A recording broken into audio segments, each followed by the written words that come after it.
Assalamualaikum warahmatullahi wabarakatuh. Salam integritas Yakuza. Pemirsa, kita jumpa lagi dalam channel Integritas Bang Dula. Pada episode keempat hari ini, sekarang ini kita bicara tentang bentuk pembentukan integritas.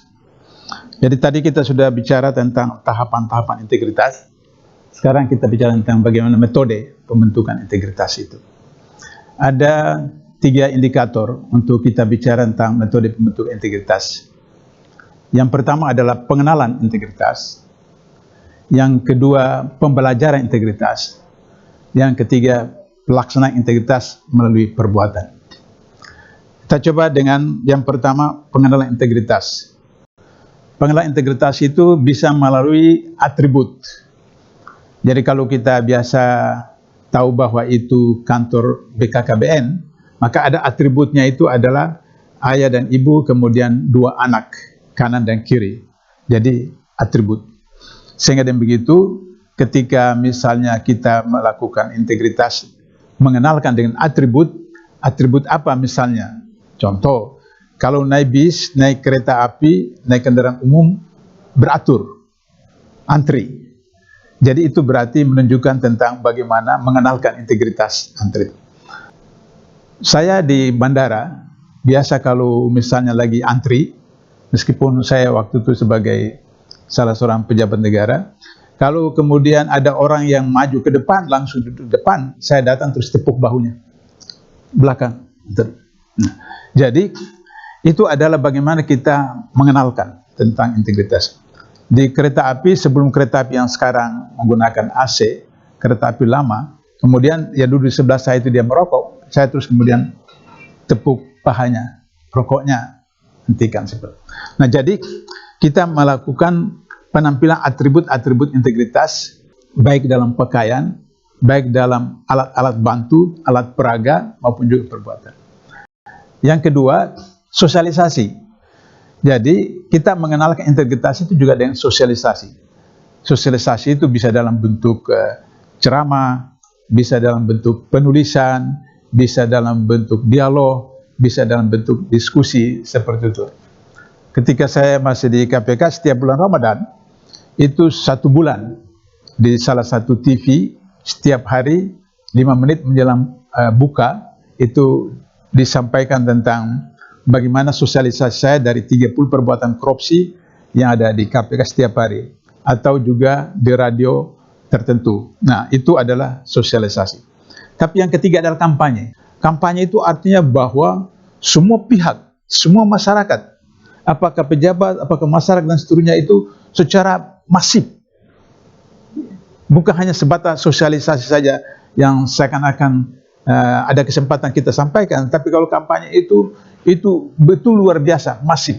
Bahkan dalam tanda petik seakan-akan ada penekanan, ada tekanan kepada masyarakat tertentu sehingga kemudian orang berintegritas. Misalnya beberapa tahun terakhir ini KPK di dalam mengajukan tuntutan bagi terdakwa yang serius pelanggaran korupsinya, maka dituntut juga tidak punya hak politik selama beberapa tahun.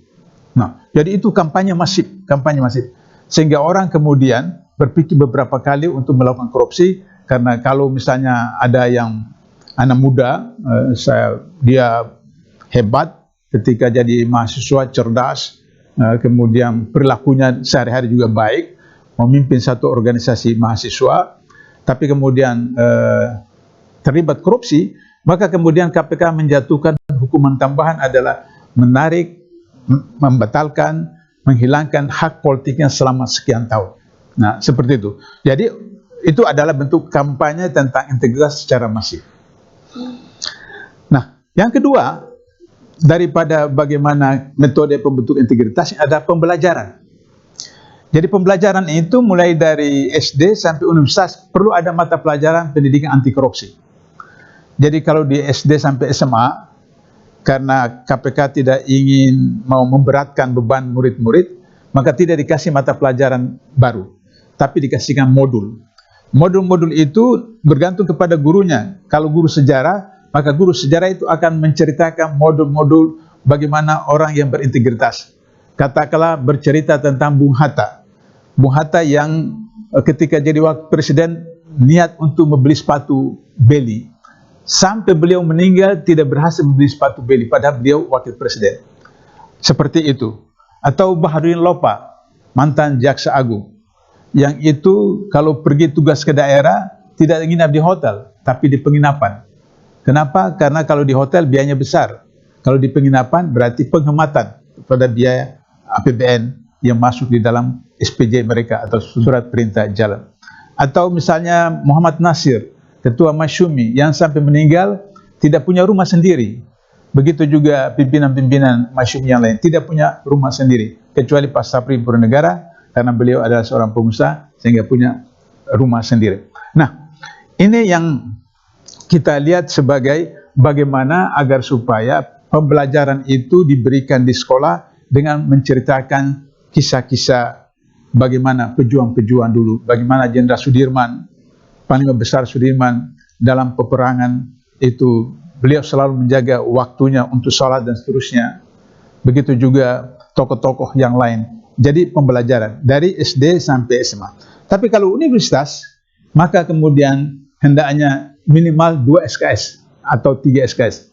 Ketika saya Direktur Pascasarjana di salah satu universitas di Sumatera Selatan, saya menetapkan 3 SKS bagi mahasiswa untuk mengambil mata kuliah pendidikan anti korupsi. Nah, dengan pembelajaran seperti itu, maka kemudian anak didik mulai dari SD sampai kepada mahasiswa memahami bahwa nyontek itu adalah salah satu bentuk korupsi, memberikan amplop kepada guru atau dosen untuk menaikkan nilai kita, itu adalah bentuk korupsi. Nah, yang terakhir adalah bagaimana pelaksanaan integritas itu dalam perbuatan.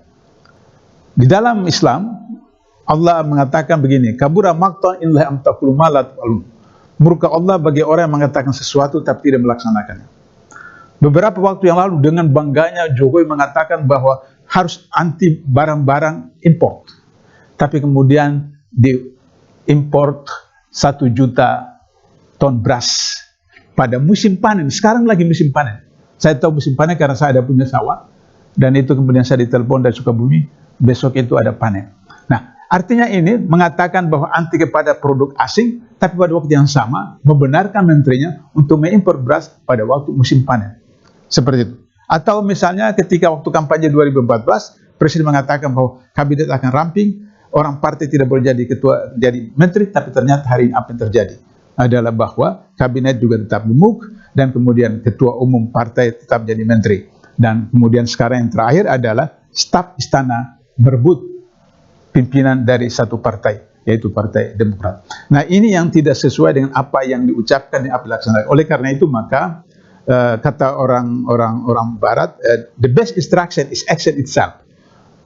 Instruksi yang terbaik adalah dengan perbuatan itu sendiri. Jadi bagi pimpinan mulai dari presiden sampai Pak Lurah itu lakukan dengan perbuatan, maka kemudian orang, anak buah, rakyat akan melihatnya. Sehingga dengan begitu kita mulai dari rumah. Kalau misalnya bapak ibu mau suruh anak-anaknya pergi sholat, tidak usah paksa anak-anak pergi sholat. Bapak ambil remote TV, matikan TV, pergi kemudian ke kamar mandi, ambil wudu, kemudian ajak anak, maka kemudian anak itu akan ikut. Ketika aja di masjid atau di musala, bapak suruh anaknya, ibu suruh anaknya, ayo pergi ke masjid, sedangkan bapak ibu tetap di depan TV, maka anak itu akan mengatakan, bapak ibu seperti itu. Waktu saya masih kecil atau kita masih kecil, bapak ibu suruh itu kita langsung ikut. Tapi anak-anak sekarang tidak seperti itu. Nah, karena itu lakukan dengan perbuatan, maka kemudian anak-anak pegawai karyawan akan mengikuti perbuatan kita. Demikian, kita jumpa pada edisi berikut. Billahi taufiq wal hidayah. Wassalamualaikum warahmatullahi wabarakatuh.